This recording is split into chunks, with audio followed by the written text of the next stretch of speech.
বর্তমানে চলে এসেছি আমরা বানিহাল রেলওয়ে স্টেশনে।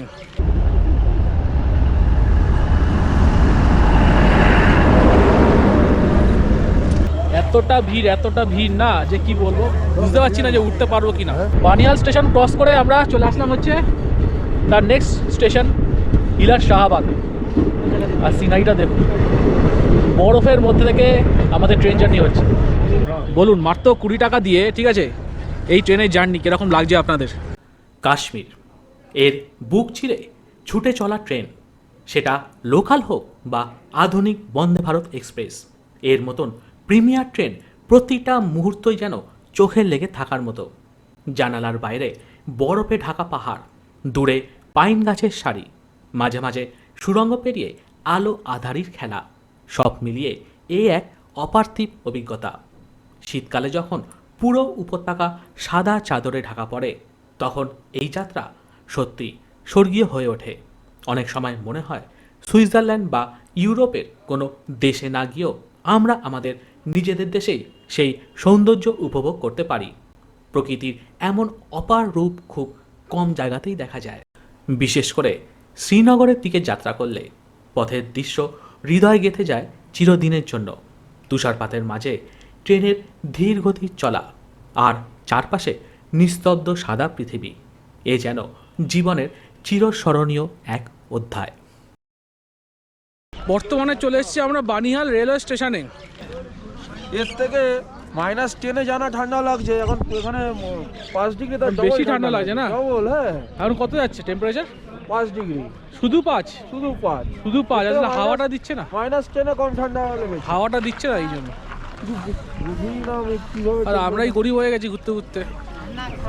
এই কাশ্মীর ট্যুরে আমি আপনাদের বন্দে ভারত এক্সপ্রেসে চড়ে বরফের ওপর দিয়ে এক অসাধারণ যাত্রা করিয়েছিলাম। কিন্তু বানিহাল রেলওয়ে স্টেশনে দাঁড়িয়ে বন্দে ভারতকে ক্রসিং করতে দেখলাম। সেই মুহূর্তটা ছিল এক সত্যি অসাধারণ। দৃশ্যটা এতটাই মনোমুগ্ধকর ছিল যে প্ল্যাটফর্মে দাঁড়িয়ে থাকা সব যাত্রী তাদের পকেট থেকে মোবাইল ফোন বের করে সেই মুহূর্ত ক্যামেরাবন্দি করতে থাকলো। আমিও সেই অসাধারণ মুহূর্তটি ধরে রাখলাম স্মৃতির পাতায়।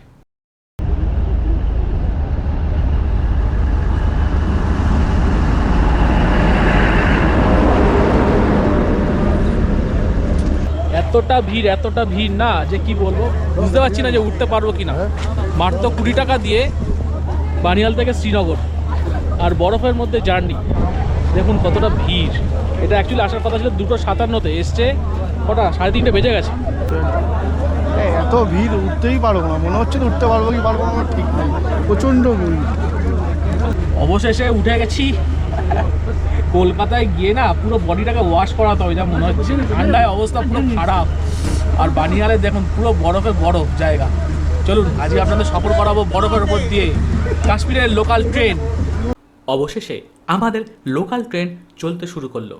আপনাদের মধ্যে যারা ভাবছেন কাশ্মীরে কোন সময় গেলে এমন বরফে ঢাকা দৃশ্য দেখা যাবে, তাও আবার ট্রেনে যেতে যেতে, তাদের উদ্দেশ্যে বলে রাখি, সাধারণত জানুয়ারি মাসের 15 তারিখের পর থেকেই কাশ্মীরে তুষারপাত শুরু হয়।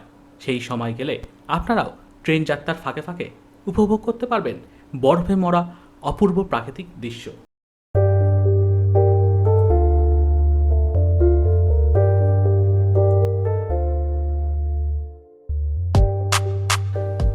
আপনারা এখন স্ক্রিনে দেখতে পাচ্ছেন পীর পঞ্জাল রেঞ্জ, যা পুরো বানিহালকে 2 হাতের মতন জড়িয়ে ধরে রেখেছে। পাহাড়ের সারি যেন প্রাকৃতিক প্রাচীর তৈরি করে উপত্যকাকে আগলে রেখেছে। এই পর্বতমালার কোলে অবস্থিত বানিহাল, আর সেই কারণেই এখানকার দৃশ্য এতটা নাটকীয়, এতটা মনোমুগ্ধকর।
বানিয়াল স্টেশন ক্রস করে আমরা চলে আসলাম হচ্ছে তার নেক্সট স্টেশন হিলার শাহবাগ।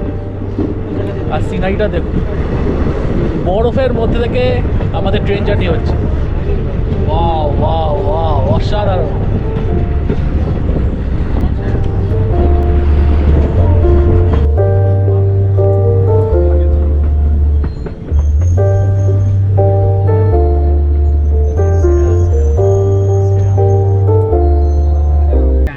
বলুন, মাত্র 20 টাকা দিয়ে, ঠিক আছে, এই ট্রেনের জার্নি কীরকম লাগছে আপনাদের?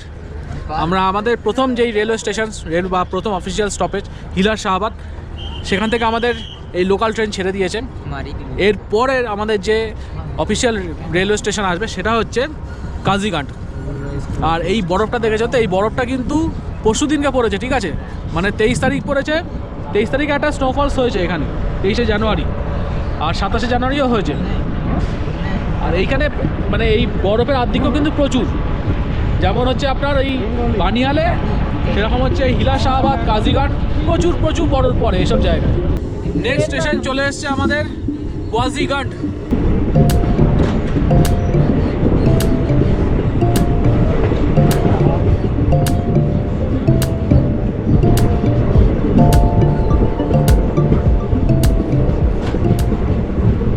জাস্ট জায়গাটা দেখুন, ওয়াও জায়গা, ওয়াও।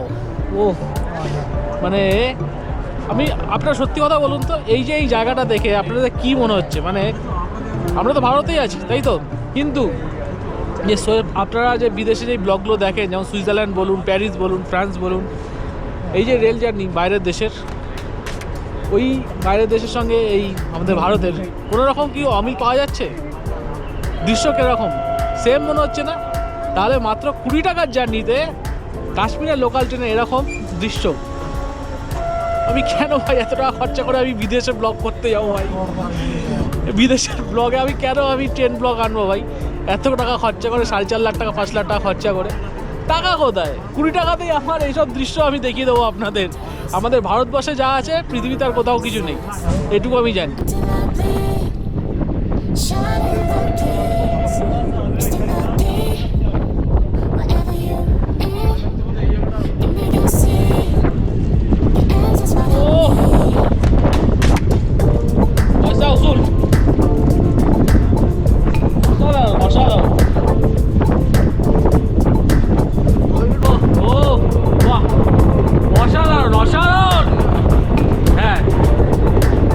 বাড়িগুলো দেখুন, কোথায় কত নিচে দেখুন।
আমাদের যাত্রাপথের নেক্সট রেলওয়ে স্টেশন আসতে চলেছে সওদারা রেলওয়ে স্টেশন।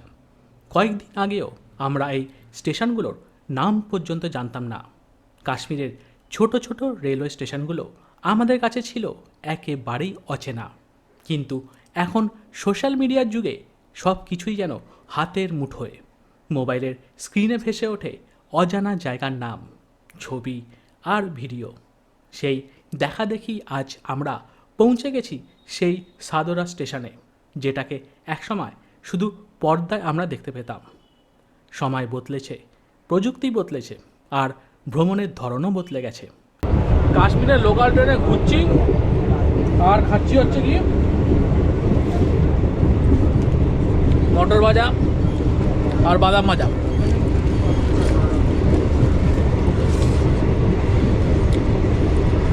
লাখ টাকার দৃশ্য, লাখ টাকা।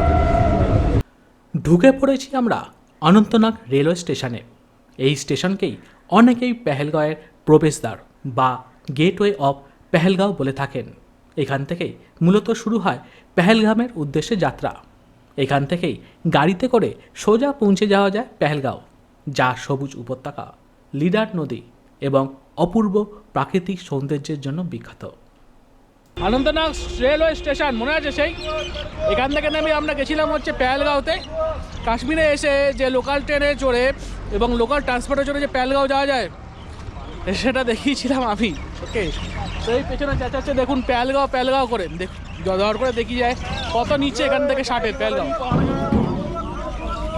इधर रिजर्व है, रिजर्व। हाँ रिजर्व। कितना है रिजर्व? 1800। 1800। शेयरिंग नहीं है? शेयरिंग नहीं जाता गाड़ी? 1800 টাকা বলছে, কিন্তু আমি আপনাদের বলে দিচ্ছি যে এখান থেকে যদি শেয়ারিং নাও যায়, এখান থেকে জাস্ট 50 টাকার ভাড়া দিয়ে আপনারা মার্কেটে চলে যাবেন, ঠিক আছে? সেখান থেকে 100 টাকা ভাড়া দিয়ে আপনারা একদম পেহেলগাঁওতে চলে যেতে পারবেন। পেহেলগাঁও যে ট্যাক্সি স্ট্যান্ড আছে সেইখানে। কেমন লাগলো অবশ্যই জানাবেন এই কাশ্মীরের ট্রেন জার্নি।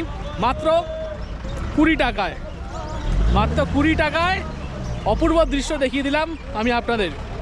সবাই ভালো থাকবেন, সুস্থ থাকবেন আর দেখতে থাকবেন ট্রাভেল হার্ট। ডাল লেক, সঙ্গে সামনে পাহাড় আর হচ্ছে বরফ, ঠিক আছে? লাখ টাকার দৃশ্য তো, লাখ টাকা। ও সুন্দর লাগছে জায়গাগুলো, দারুণ লাগছে। কাশ্মীরে সাইট সিন করতে হলে না এই জায়গাটাতে আসবে। এত ফাঁকা জায়গা আর এই এত সুন্দর বনানী। এই যে ব্রিজটা, ব্রিজের নিচে বয়ে যাচ্ছে ছোট একটা নদী বা জলধারা। আর এই সময় আসলে তো আপনারা এইখানে ঠান্ডাতে পাবেন, তার সঙ্গে পাবেন হচ্ছে বরফ, ঠিক আছে? এই যে গাছের ওপরে সব বরফ টরফগুলো লেগে রয়েছে, আমরা হাঁটছি তো টুক টুক টুক করে পড়ছে মাথার ওপর বরফগুলো। হ্যাঁ, মৌসুমি যখন এসেছিল তখন তো খুব লাভ খাচ্ছিলিস শু করে। এখন আমি বন্ধুদের নিয়ে এসেছি বলে মুখটা ফিরিয়ে আছিস নাকি? এখন আমরা চলে এসেছি হচ্ছে সেইখানে যেখানে ট্রাউট ফিশের চাষ হয়। গাড়িটার ওপরে বরফ জমে আছে। শ্রীনগরে সাইট সিন করতে পেরেছি আর গাড়ির ওপরে বরফ। কোথায় যাব? এই সিজনে আসলে আপনারা এমন কোনো জায়গায় যে বরফ পাবেন না। গুলমার্গ, সোনমার্গ, দুধপাত্রি তো বন্ধ, যেতে পারবো না। লোকাল সাইট সিন করতেও পারিছি, তাও এই গাড়ির ওপর বরফ দেখুন।